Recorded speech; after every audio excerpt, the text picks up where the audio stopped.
Here is how to switch to a professional account on Instagram. So let's get started. If you haven't already, open Instagram on your phone and then come to the profile page that's at the bottom right. Once you're here, click on the three lines which are on the top right and then scroll down till you find the option account type. You'll see it over here. It's called account type and tools. So select it and now you'll see the option to switch to a professional account.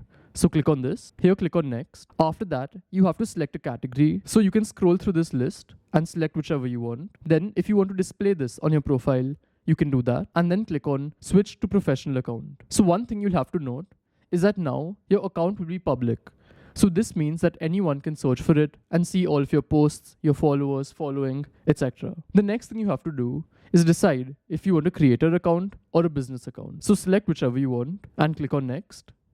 And now the professional account is set up. So they've given some more steps which you can complete. So you can go through this list. But if I just close this, you can see that we have our professional account. So this is how it works, and I'll see you in the next one. Goodbye.